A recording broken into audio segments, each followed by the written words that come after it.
Halo, selamat datang kembali di channel Bermatematika. Masih dengan belajar geometri ya. Kali ini kita akan membahas tentang segitiga yang kongruen dan beberapa aplikasinya di dalam geometri. Oke, pertama definisi ya. Kita katakan dua segitiga ABC dan PQR, keduanya kita sebut kongruen. Nah, kongruen ini dia cumalah dia adalah nama lain dari sama gitu ya. Tapi kata kongruen ini bisa dipakai untuk sudut, untuk segmen ya. Nah, untuk segitiga apa artinya? Dua segitiga kita anggap kongruen, dua segitiga kita anggap sama ya. Yang pertama adalah bahwa mereka kita katakan kongruen, ada sisi-sisi yang berkorespondensi yang panjangnya sama ya. Jadi misalkan kalau ini diberi nama sisi 1, ini sisi 2, ini sisi 3 ya. Kemudian Anda menemukan di segitiga yang lain sisi yang berkorespondensi, yang ini sisi 1, sisi 2, sisi 3 oke. Jadi sisi 1 sama dengan sisi 1 yang ini sama dengan yang ini sama dengan yang ini. Kemudian juga sudut-sudutnya sama ya, dan juga harus bersesuaian. Jadi misalkan sudut yang ini adalah sudut yang diapit oleh sisi 1 dan sisi 3, sisi 1 dan sisi 3. Jadi ini kalau ini alfa juga. Yang diapit oleh sisi 2 dan sisi 3, ini beta, misalkan ini beta juga. Ini gamma juga ya. Jadi dua segitiga kita sebut kongruen kalau ada sisi yang berkorespondensi yang panjangnya sama dan sudut yang berkorespondensi yang bersesuaian yang juga besarnya sama ya. Nah, berikutnya ada teorema yang bisa membuat kita menyimpulkan bahwa dua buah segitiga itu merupakan segitiga yang kongruen. Oke. Yang pertama adalah teorema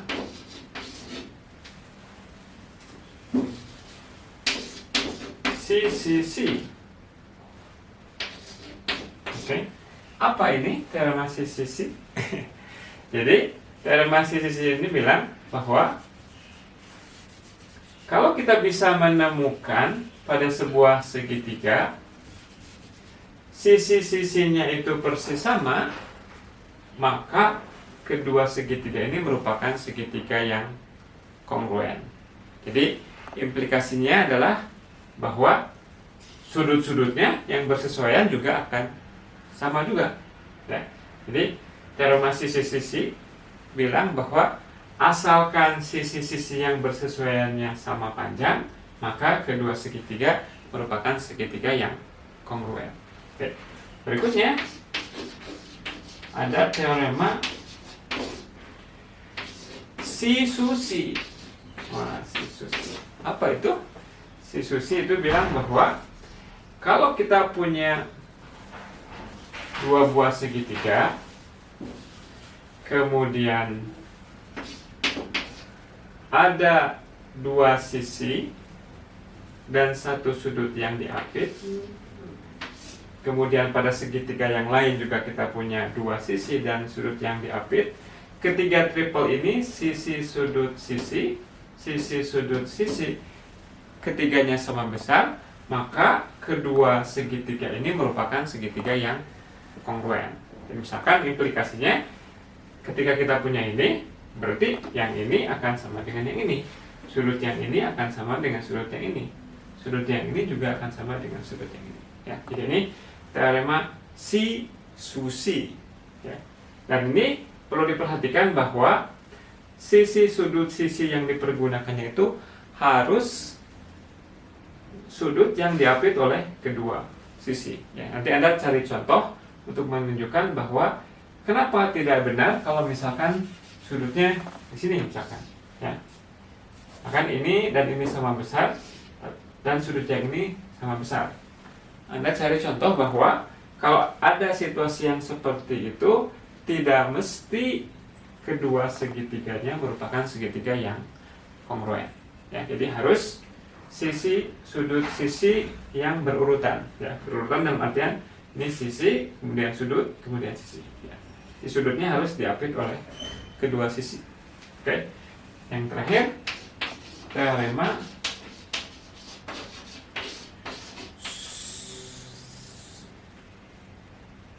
Su-sisu. Ya. Teorema Su-sisu. Nah, teorema Su-sisu bilang bahwa kalau kita punya sudut sisi sudut yang berurutan, artinya si sudutnya itu adalah sudut yang dibentuk oleh salah satu sisi yang kita pilih ini. Ya. Jadi sudut sisi sudut ternyata sama dengan sudut ini dan sisi ini dan sudut ini, maka kedua segitiga ini merupakan segitiga yang kongruen. Ya. Nah, menariknya yang dua sudut satu sisi adalah bahwa kalaupun sisinya diganti dengan yang ini misalkan, ya, ini dengan yang ini, sudut yang ini bersesuaian sama, ini dan ini sama, kemudian sisi yang ini sama. Oke. Jadi ini apa nih? Kalau kita pakai urutan sususi, ya, sususi, oke, atau si susu, ya, si susu, oke. Nah, kalau punya seperti ini, nah karena apa? Sudut yang ketiga itu ditentukan oleh sudut yang kedua, oke, berarti yang ini misalkan adalah sudut 180 dikurangi alfa kurang beta, karena ini disebut gamma, ya. Nah, karena ini juga alfa dan beta, yang ini juga mau nggak mau harus gamma, ya.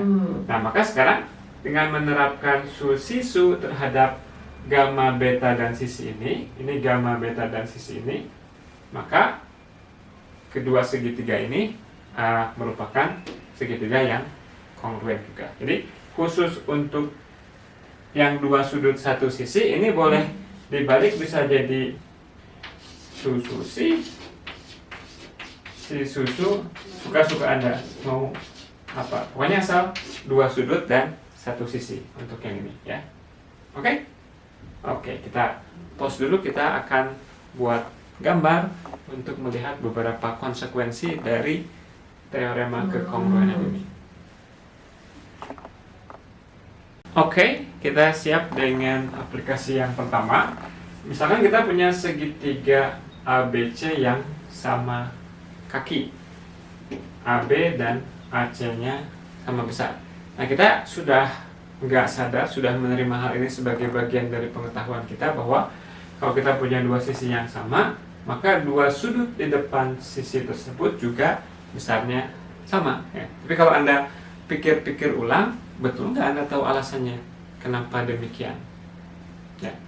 Nah, hal yang menarik adalah Anda mencoba untuk menggali lebih dalam tentang hal-hal yang kita ketahui.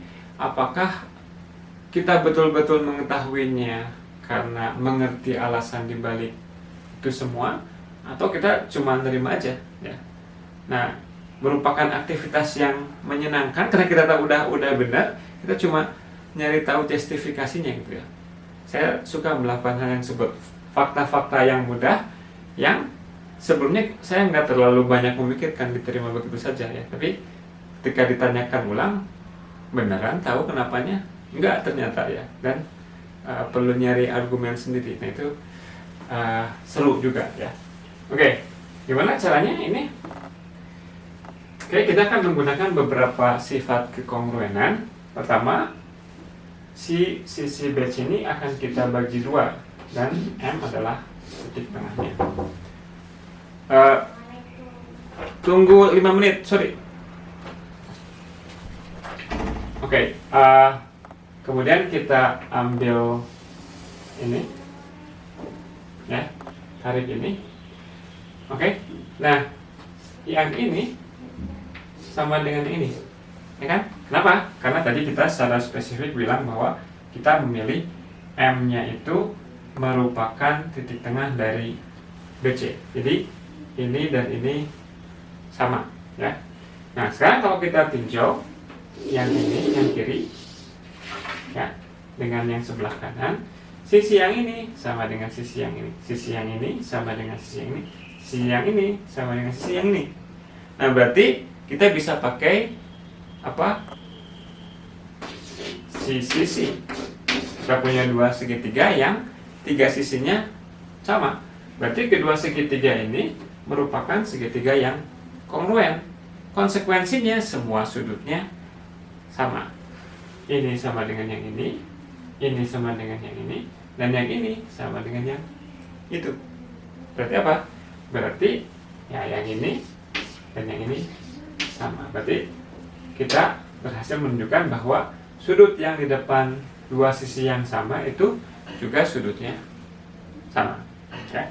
Nah, implikasi lebih lanjut, kalau ternyata sisi yang ketiganya ini sama juga, ya. Jadi tiga buah sisi ini sama. Berarti tadi ketika kita meninjau sisi ini dan sisi ini, dua sudut ini sama, ya. Nah, sekarang kalau kita tinjau sisi ini dan sisi ini, sudut ini dan sudut ini sama. Berarti yang ini juga alfa, ya. Nah, alfa tambah alfa tambah alfa harus 180 derajat. Berarti 3 alfa sama dengan 180 derajat. Alfanya sama dengan 60 derajat. Jadi, pada suatu segitiga yang sama sisi, besar sudutnya sama semua, yaitu sebesar 160 derajat. Oke, ada mahasiswa, kita pause dulu. Oke, kita lanjutkan dengan beberapa aplikasi sederhana dari teorema kekongruenan, ya. Misalkan kita punya sudut semacam ini, ya. Kita ingin membagi sudut ini menjadi dua buah sudut sama besar, atau dengan kata lain kita ingin membuat garis bagi sudut, ya. Yang pertama kita cari titik, ambil pilih sebarang, katakanlah ini B misalkan, ini A, ya. Oke, bisa pakai lingkaran gitu, flat.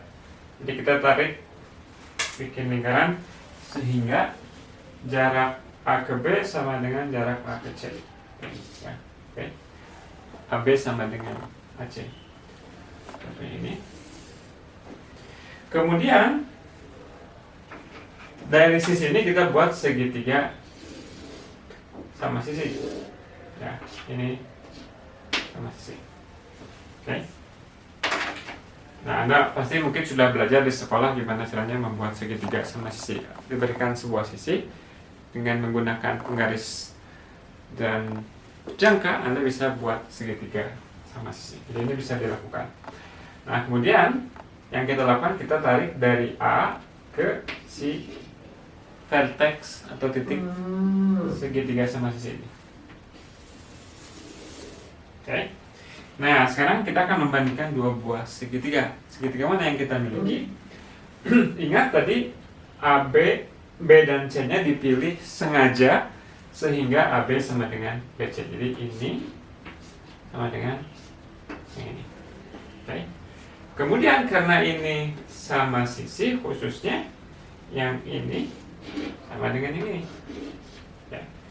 Kemudian yang ini juga merupakan sisi dari segitiga ABD dan sekaligus ACD. Jadi bisa kita lihat bahwa ABD dan ACD semua sisi yang berkorespondensinya, yang bersesuaiannya semuanya sama persis.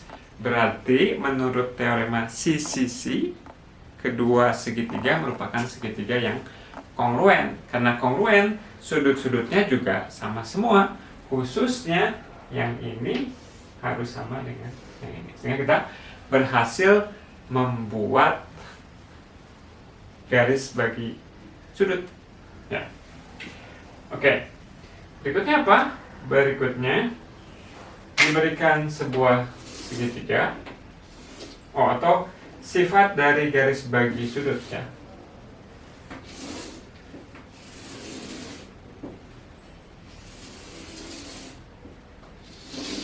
Oke. Nah, kalau kita mengambil sembarang titik dari garis bagi, kita klaim bahwa jarak ke sinar yang pertama dan jarak ke sinar yang kedua ini sama persis. Jadi, kalau ini besar sudutnya sama, jarak ini dan jarak ini sama. Nah, untuk membuktikan bahwa dua segmen kongruen, dua segmen sama besar, kita bisa mencoba mencari segitiga yang cocok untuk nanti menunjukkan bahwa si segmen ini bagian dari sebuah segitiga. Segitiga yang mana? Ya tentunya yang obvious adalah segitiga yang ini dan segitiga yang ini. Nah, teorem apa yang bisa kita gunakan untuk menjustifikasi bahwa jarak ini dan jarak ini sama? Ya, kita lihat bahwa apa nih yang kita miliki? Ininya sama, ya. Sisi ini merupakan sisi yang dimiliki oleh lingkaran, oleh segitiga yang kiri maupun segitiga yang kanan, ya. Kemudian sudut ini sama besar, ya, katakanlah alfa. Ini juga alfa. Oke. Kemudian apa lagi? Yang ini tegak lurus, ya, karena kita menghitung jarak dari titik ini ke sinar yang pertama dan sinar yang kedua. Oke. Nah, berarti di sini kita punya dua sudut dan satu buah sisi. Ya. Ini variasi yang sususi atau si susu atau susisu. Ya, pokoknya asal dua sudut dan satu sisi. Ya, kalau kita arahkan ke susisu, yang ini juga akan sama. Ya, kalau ini beta, ini beta. Jadi ini sebuah sisinya sama dan dua sudut yang menempel ke sisi tersebut juga sama. Akibatnya kedua segitiga ini merupakan segitiga yang kongruen, khususnya panjang sisi ini sama dengan panjang sisi ini. Jadi untuk setiap titik di garis bagi sudut, jarak ke sinar yang pertama dan sinar yang kedua sama persis. Ya. Oke, next apa? Next, dengan pengetahuan ini kita ingin mencoba membuat, gimana caranya membuat lingkaran dalam dari sebuah segitiga. Ini ada lingkarannya. Ya, oke.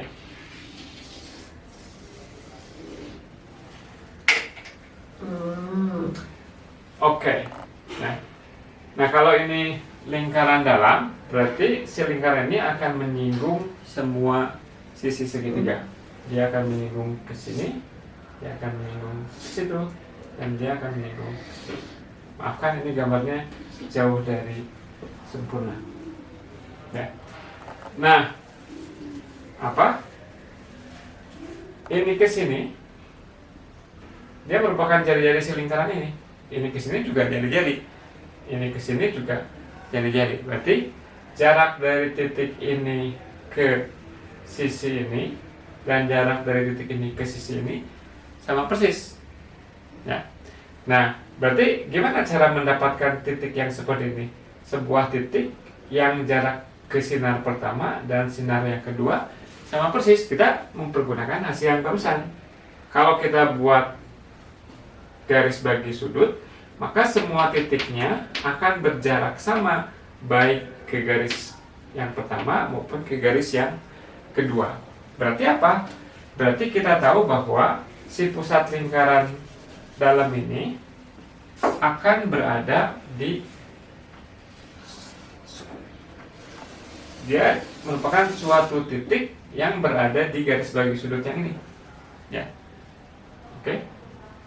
Nah, kemudian sekarang kita gunakan perspektif sisi ini dan sisi yang ini. Berarti juga si pusat lingkaran karena berjarak sama ke garis yang ini dan ke garis yang ini, haruslah dia berada di garis bagi sudut yang ini. Gitu. Demikian juga dia harus ada di garis bagi sudut yang ini. Dan bisa ditunjukkan bahwa ketiga garis ini akan bertemu dan disitulah letak dari titik pusat lingkaran dalam. Ya. Oke. Apalagi berikutnya? Berikutnya adalah misalkan kita diberikan segmen nih, ya, AB. Kemudian kita ambil titik tengahnya. Kemudian kita tarik garis tegak lurus ini, ya, tegak lurus. Oke. Klaimnya adalah semua titik di sini jarak ke A dan jarak ke B-nya sama persis. Gimana cara melihatnya? Ya, ambil sembarang titik, tarik garis. Oke. Nah, sekarang kita lihat bahwa karena ini merupakan titik tengah, berarti yang ini sama panjang dengan ini, ya. Kemudian sisi yang ini dia merupakan sisi yang dimiliki oleh segitiga yang kiri ataupun segitiga yang kanan. Berarti kita punya sisi, sudut, sisi, sudut, si susi lagi, pakai si susi, maka yang ini harus sama dengan yang ini. Ya, jadi setiap titik pada garis ini akan berjarak sama ke A maupun ke B. Nah, sebaliknya juga benar. Ini kan yang ini bilang bahwa kita gambar garis dulu, maka semua titik yang ada di garis ini akan berjarak sama ke A ataupun ke B. Sebaliknya juga benar, yaitu bahwa kalau kita punya segmen AB dan kita punya sebuah titik C, sehingga ini jaraknya sama, A ke C sama dengan jarak dari B ke C. Oke, maka bisa menggunakan teorema kekongruenan juga. Anda nanti coba sendiri, bisa ditunjukkan bahwa si C-nya ini kalau ditarik ke titik tengah, sudutnya harus 90 derajat. Berarti si titik C ini bagian dari garis yang tegak lurus AB dan memotong di F. Jadi bolak-balik, ya. Oke. Nah, dari pengetahuan ini kita bisa juga membuat lingkaran luar dari sebuah segitiga. Gimana caranya?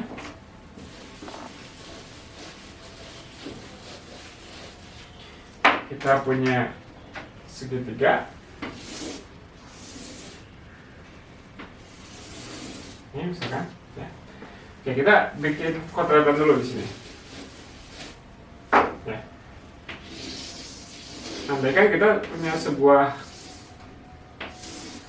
lingkaran luar dari sebuah segitiga, ya. Oke, apa yang kita ketahui?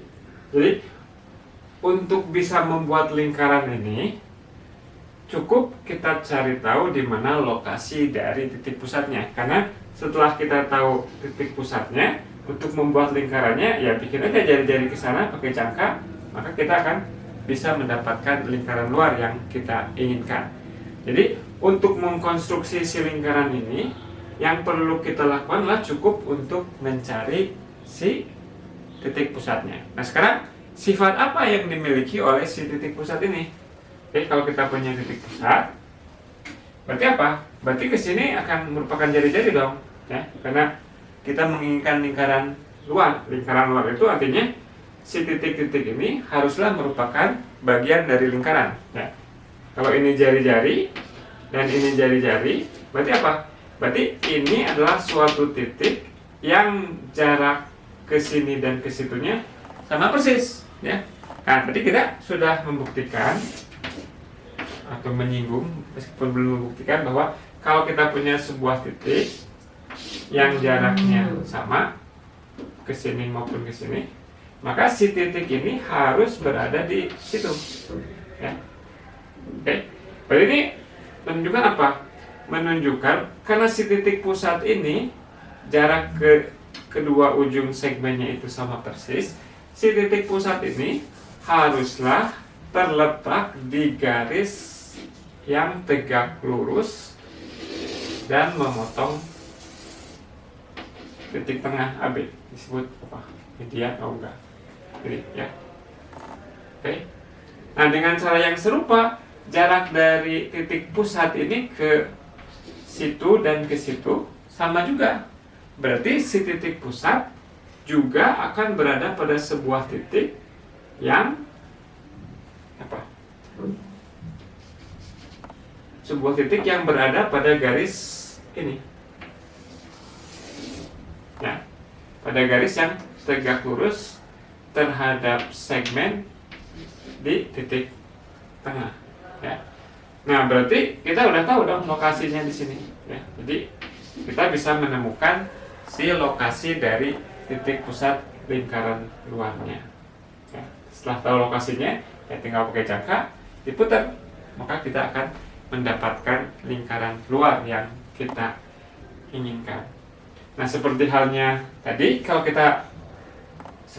untuk lingkaran dalam, kalau kita lakukan hal yang serupa, ambil titik tengah ini, kemudian bikin yang tegak lurus, bisa ditunjukkan bahwa dia juga akan berpotongan di titik yang sama. Ini merupakan latihan yang bisa Anda lakukan, bahwa si ketiga garis yang tegak lurus ini akan berpotongan di sebuah titik, dan titik itulah persis titik yang kita inginkan yang berperan sebagai titik pusat lingkaran luar.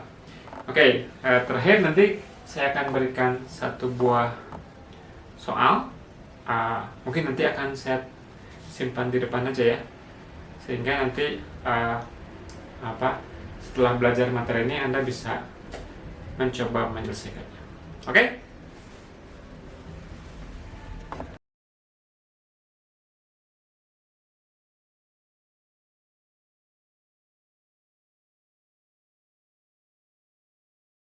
Masih dengan program belajar geometri. Kali ini akan saya sajikan soal berikut. Jadi pada soal ini kita punya segitiga ABC, ya. Kemudian M merupakan titik tengah dari A dan C, ya. M ini titik tengah dari A dan C. Kemudian si garis BM kita bagi menjadi 3 bagian sama besar, ya. Oke. Jadi ini BD, DE, EM sama panjang. Oke, kita tulis ini aja, sama panjang. Oke. Kemudian hal yang lainnya adalah diketahui bahwa panjang AE dan panjang AM sama, ya. Nah, pertanyaannya adalah jika panjang AB diketahui sama dengan 1, berapakah panjang CD?